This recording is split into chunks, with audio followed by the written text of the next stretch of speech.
Hi everybody, I am going to be doing a video today on how to make your very own do-it-yourself homemade Butterfinger candy bars. I found this recipe on Pinterest and I thought I would make it. I made it for the first time a few weeks ago and they were a big hit. They're all gone.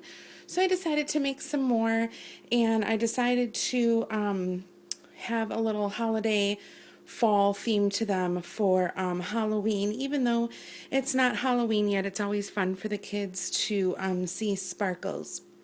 So let's get started. The things you're going to need, and excuse me if this isn't I guess the proper way to do a video.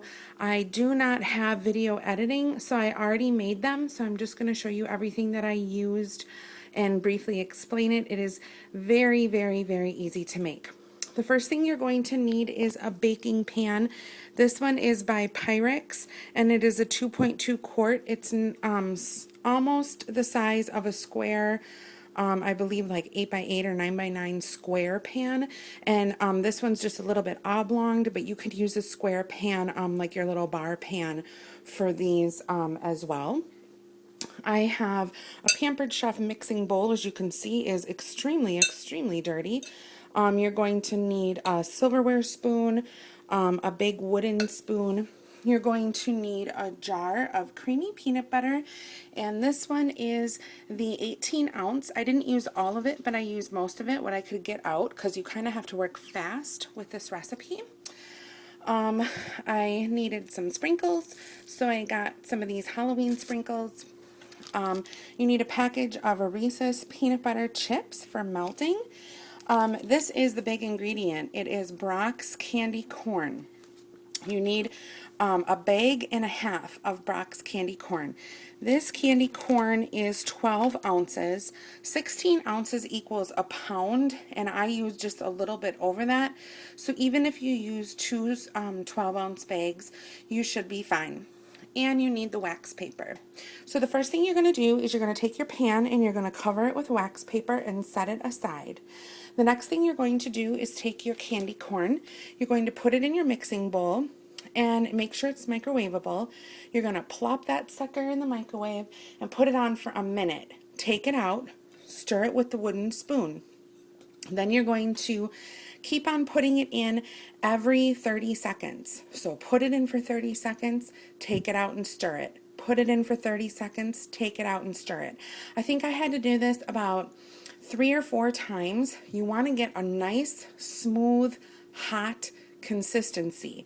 The candy corn will turn orange. There will be no yellow and no white. All you will see is orange, and it will be completely creamy.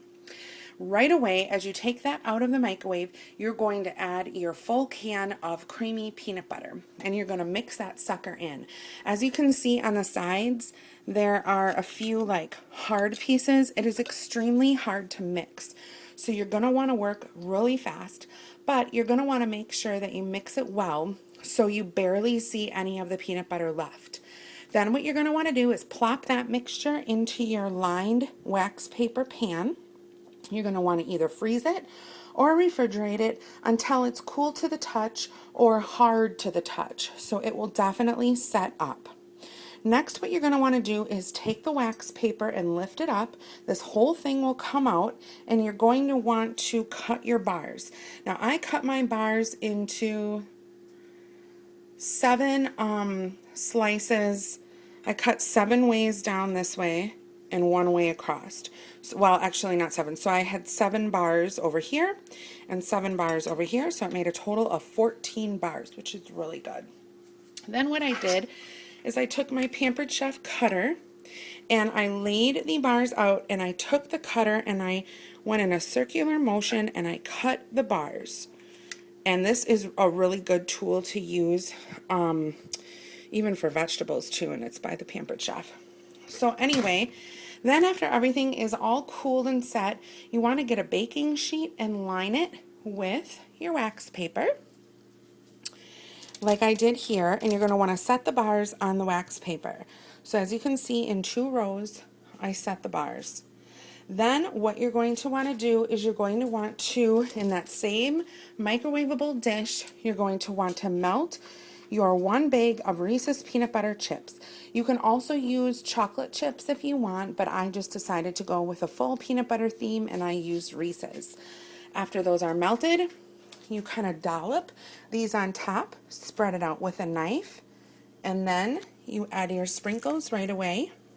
Plop it in the freezer to set, and you are good to go. These were actually in the freezer for probably 5 minutes, and they are hard and scrumdiddlyicious. Look at that. And you know what's really, really weird, guys? This stuff tastes just like peanut butter Butterfingers.